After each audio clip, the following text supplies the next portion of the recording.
हमारे किचन के लिए कितना जरूरी है ये तो आपको पता ही है।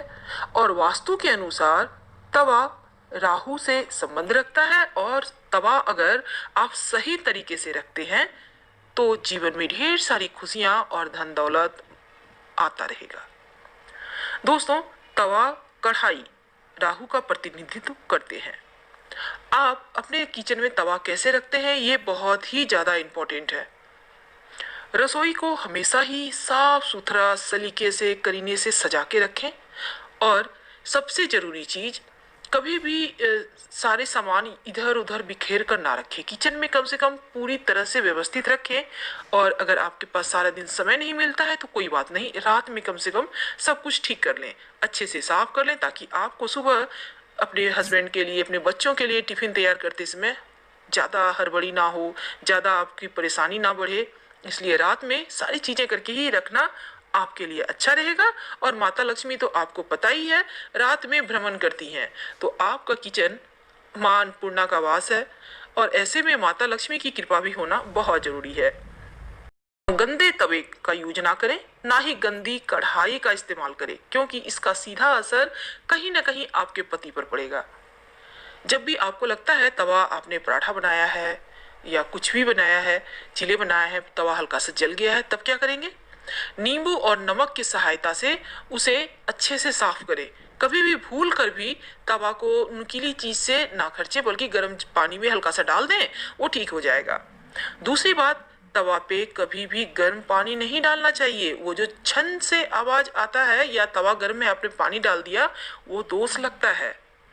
कहते हैं ऐसा करने से आपके पति नशे के शिकार हो सकते हैं, या बच्चे पर राहु का कुप्रभाव पड़ सकता है। और जब राहु परेशान करता है तब मन दूषित हो जाता है, तब मन की पवित्रता चली जाती है। ऊपरी हवा, ऊपरी बला, ऐसी बीमारी जो पकड़ में ना आए, ये सभी चीजें राहु की ही देन होती है। तो इसलिए आप ऐसा मान के चलें कि कहीं ना कहीं आपका तवा और कढ़ाई इन सभी चीजों के गलत तरीके से रखने की वजह से भी आपको जीवन में परेशानियां का सामना करना पड़ता है। तो चलिए हम शुरुआत करते हैं। आपके लिए सबसे पहले तो जब आप सुबह खाना बनाते हैं, तब तवे जब आप गर्म करते हैं तवा को, तब उस पर एक थोड़ा सा चुटकी भर नमक डाल दें, और फिर अच्छे से पोंछ कर हटा दें, और फिर रोटियां बनाना शुरू करें। और जब आप रोटियां बनाएंगी तो सबसे पहले एक छोटा सा रोटी डालकर निकाल लीजिएगा बनाकर। अगर कोई जानवर है तो दे दें, नहीं तो कहीं प्लेट वेट पे छज्जा पे रख दें, ताकि चींटी वगैरह खा ले।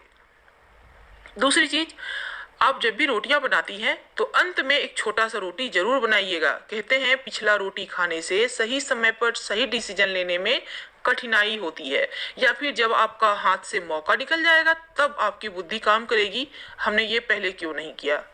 ये पीछे वाला रोटी खाने का इफेक्ट होता है, साइड इफेक्ट। इसलिए पीछे का रोटी खाने से हमेशा बचे। सबसे लास्ट में एक छोटा सा रोटी बनाकर कौवों को, चिड़ियों को आप डाल सकते हैं, या कोई जानवर है तो उसे भी दे सकते हैं। वैसे भी घर की पहली रोटी पर गाय का हक होता है, और अंत वाली रोटी पर कुत्तों का हक होता है। तो ये आपकी इच्छा पर है, अगर आपके आसपास हैं तो जरूर खिलाइए। अगर घर में जैसे आप तवा है, अब आपको रोटियां भी नहीं बनानी है, तब क्या करेंगे? छिपा कर रखें, क्योंकि कभी भी तवा या कढ़ाई को ओपन नहीं रखना चाहिए। दूसरी बात, तवा को हमेशा छिपा कर रखना चाहिए, उल्टा मत रखिएगा, ये भी दोष लगता है। उल्टा तवा घर में अपशकुन लाता है। तवा आगे से कढ़ाई और तवा को हमेशा सीधा ही रखिएगा, और जहां खाना बनता है इसके दाहिने तरफ आप तवा रखिएगा। कभी भी खाना बनाने के बाद चूल्हा पे खाना बना हुआ ना छोड़े, यह भी एक तरह का दोष है। अब जैसे चूल्हा क्या है?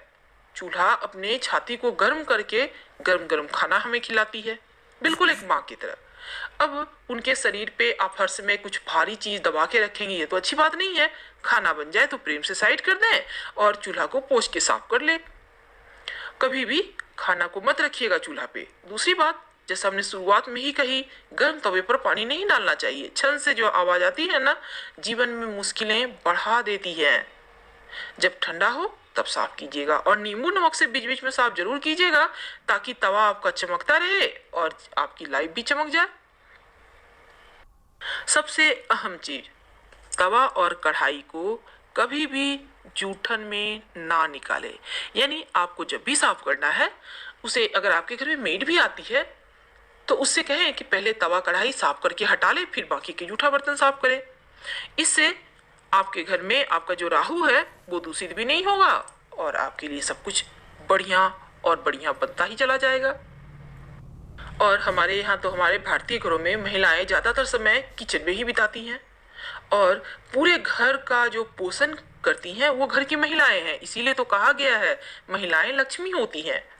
यदि कोई महिला गंदे तवे का, गंदे कढ़ाई का इस्तेमाल करती है तो कहीं ना कहीं सीधा प्रभाव धन पर पड़ता है। तो आगे से इन बातों का ध्यान रखिएगा और जब भी रात में खाना बन जाता है तो कोशिश करें तावा, चकला, बेलन, इन सभी चीजों को अपने हाथों से साफ कर साइड कर लें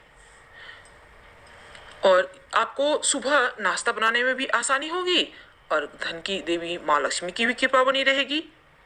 दोस्तों, सबसे जरूरी बात, आप कभी भी रोटियां गिन कर ना बनाएं। वैसे तो अब छोटा परिवार हो गया है तो लोग गिन के ही रोटी बनाते हैं, भाई वो 2 खाएगा, वो 4 खाएगा, इस तरह से। पर कोशिश करें, आपका जैसे आप आटा गूंथती हैं तो उसके लिए कोई बर्तन तो होगा ही निकालने के लिए, जिससे आपका एक बैलेंस होगा कितना हमको बनाना है, तो उसी अनुसार सानने का प्रयास करें, आटा गूंथने का प्रयास करें और रोटियां बनाएं। और गिने नहीं, एक अगर दिमाग में आ रहा है कैलकुलेशन कि हाँ इतना हो चुका है तो वो ठीक है। ये भी एक तरह का दोष लगता है, तो इन बातों का हमेशा ध्यान रखिएगा। अब आपके घर में कोई है या कोई आया हुआ है, आपसे खाने के लिए कुछ मांग रहा है, तो ऐसे में सिर्फ रोटी कभी किसी को ना दें, चाहे वो मनुष्य हो या चाहे वो एनिमल हो। कोशिश कीजिए रोटी पे थोड़ा सा चीनी, गुड़ रख के ही दें। अगर आप गाय को भी रोटियां खिलाती हैं तो उस पे अगर थोड़ा सा गुड़ रख के देंगी तो जीवन की आर्थिक जो समस्याएं हैं वो दूर हो जाती हैं, बरकत बढ़ने लगती है। कुत्ते को देते हैं तो एक बूंद सरसों का तेल लगा के दिए, क्योंकि सरसों का तेल शनि से संबंध रखता है और आप कुत्ते को खिलाते हैं तो कुत्ते को रात में यानी अंधेरा होने के बाद खिलाने से ज्यादा फायदा मिलेगा आपको, क्योंकि शनिदेव रात के मालिक हैं और कुत्ता भी उन्हीं का प्रतिनिधि करता है। तो ऐसे में रात को अगर आप कुत्ते को खिलाते हैं रोटियां तो आपको इसके बेनिफिट जल्द ही देखने को मिलते हैं और गाय को दिन में। इन बातों का ध्यान रख के अब बहुत सारी खुशियों को जीवन में प्राप्त कर सकते हैं। और चकला बेलन को कभी भी अलग अलग मत रखिएगा, हमेशा ही साफ करके एक साथ ही रखिएगा, क्योंकि चकला बेलन एक ही चीज है, दोनों को एक साथ ही रखिएगा, अलग मत कीजिएगा। उसी प्रकार आपके घर में मसाला, जैसे पहले के जमाने में मसाला हमारे यहाँ पीसा जाता था, तब सील लोढ़ा जिसे हम कहते हैं सिलवट, अनेक हर तरह की भाषा, हर तरह का प्रयोग है, पत्थर का बना होता था, तो उनको भी एक साथ ही रखना चाहिए।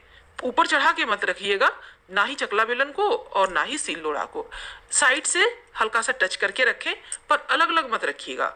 उन लोगों का जोड़ी जैसे ही बनी रहेगी आपकी भी जोड़ी बनी रहेगी। तो चलिए हम आपसे विदा लेते हैं। अगर वीडियो पसंद आए, वीडियो से लाभ हो तो लाइक कर सब्सक्राइब करना मत भूलिएगा। धन्यवाद। हर हर महादेव। फिर मिलेंगे।